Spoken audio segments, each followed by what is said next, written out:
England, you know. And I'd say, you know, first one to the bus gets on, you know. And it was the sort of this crazy American attitude that I had, you know. And I think it was very American, that we are a people who are very smart, you know, that we got a lot of street smarts. I mean, we know what the law is all about. We know who made it and how it gets enforced. I mean, I think if you stop the average American and say, what's the law all about? Did God make it? Say, oh, bullshit, God didn't have anything to do with it. You know who made it. John D. Rockefeller made it. How can you tell an American? Has he any distinguishing flavor? Could you spot him on an elephant in Turkestan, floating on a raft 50 miles at sea, as you'd know a single leaf from the sassafras tree by its characteristic savor? It isn't that he's short or tall, it isn't that he's round or flat, it isn't that he's civilized or aboriginal, nor the head size of his hat.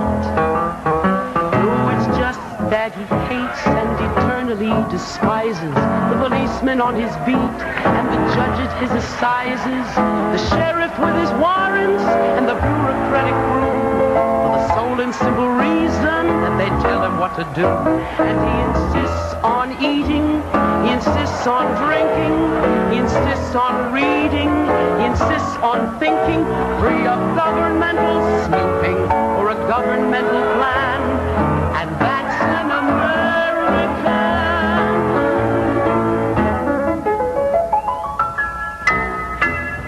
Is this the first rodeo you've been to? No, this is the second time. We just moved to Truckee last year. Yeah. And you enjoy it? It's a great event every year. So you plan to come back next year? Obviously, yeah. Is there something about the rodeo that you think is uniquely American? Is there something that it says about the American character? Independence and individual ruggedness. That's probably the cowboy, the idea of the cowboy still. Yeah. Let me just get over on the boulevard here a little bit. Just kind of rest there a little bit. We haven't had any chargeable accidents in all my life, and I don't want to run into some neighborhood kid here coming out of school right now or something. I think we're riding in a 1976 Kenworth. It's one of them bicentennial trucks. They came out with this bicentennial truck for our 200th birthday. They made 200 of them. That's the reason for the red, white, and blue decoration on it. Basically, the running gear, the transmission, the engine, the rear ends are all standard type truck equipment. There's nothing extra super special about it. Just a 350. If you're familiar with truck engines, the 350 Cummins. Yeah, I guess you'd say I'm independent. I don't owe no allegiance to anybody, and whatever the way I can regulate my operation is either make or lose money in the whole operation. So in that sense, you're independent, but are there other ways in which you're not independent? Well, we're really not independent because you talk about independent truck drivers, and then you get into the political bureaucracy that we run out of the United States government there in Washington, D.C., and mainly in the rules and regulations. I mean, I don't think a man in Washington, D.C. can dictate to me how to operate this truck. But they do, don't financially, right. Now, that's what I'm saying. That's why I say we've got educated, smart in Washington, D.C. telling us guys, and it's hard for me to explain to somebody or make anybody understand that if you leave me alone, I'll make a darn good living for myself and put a good piece of equipment on the road, given the opportunity. I'm not out here just using this as an excuse to get from point A to point B or from party to party. I'm out here to make a good living, raising 4 children with it, got a wife, got a decent house there in Colorado Springs, and if the government would leave me alone and back off on some of the rules and regulations, I could do even better. That's what I'm saying. There's you know, just because you get elected to an office or you become a political politician, whichever way you want to coin that phrase, don't necessarily make you the big brother that's got to oversee everything that's under your domain. And that's what's happening in Washington, D.C. The people out there feel that they got to be the big brother act, that we're not smart enough down here to do our own thing.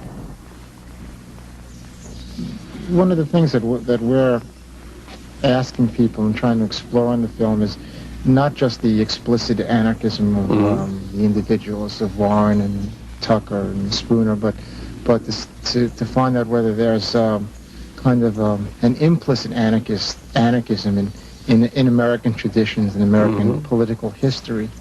What's your feeling about that? Well, I think there's an implicit anarchism in any of the American tendencies that have organized people in opposition to the state. And I think co-ops might have reflected this notion, organizing people not only in opposition to the state, in effect, but in opposition to the major economic movement of the time. I think, as a matter of fact, just in the romantic view of the American character, there's an anarchist tendency. It is flawed by one thing, the abstraction of patriotism. People who will damn the government from morning till night and oppose the state in a million and one ways will, at times of national crisis, become incredibly patriotic and begin to say they will do anything for the state, and they begin to talk of duty, service, sacrifice, all of the words that are the worst words in the world, it seems to me, in a human sense. They begin talking about. Now, I don't know why this is, unless it is that these are such good-hearted people that they really believe that the American state is totally different from any other state, and it's certainly somewhat different, and that they feel that it is important to preserve. They feel they're preserving the country, but the only language that is available is to preserve the state. I have an idea that one of these days there will be another language in which we can talk about preserving the country, the landscape, the neighborhoods, the people, and the communities, without talking about preserving the state. At which point there'll be a lot of radical farmers, factory workers, and small-town residents in this country. Climbing Milestone Mountain, August 22nd, 1937. For a month now, wandering over the Sierras, a poem had been gathering in my mind. Details of significance and rhythm the way poems do, but still lacking a focus. Last night I remembered the date, and it all began to grow together and take on purpose. We sat up late while Denham moved over the zenith, and I told Marie all about Boston, how it looked that last terrible week, how hundreds stood weeping impotent in the streets that last midnight. I told her how those hours changed the lives of thousands, how America was forever a different place afterward for many. In the morning we swam in the cold, transparent lake, the blue damselflies and all the reeds like millions of narrow metallic flowers, and I thought of you behind the grill in Dedham Vanzetti, saying, who would ever have thought we would make this history? Someday mountains will be named after you in Saco. They will be here and your name with them when these days are but a dim remembering of the time when man was wolf to man. I think men will be remembering you a long time, sitting on mountains, many men, a long time. Comrade.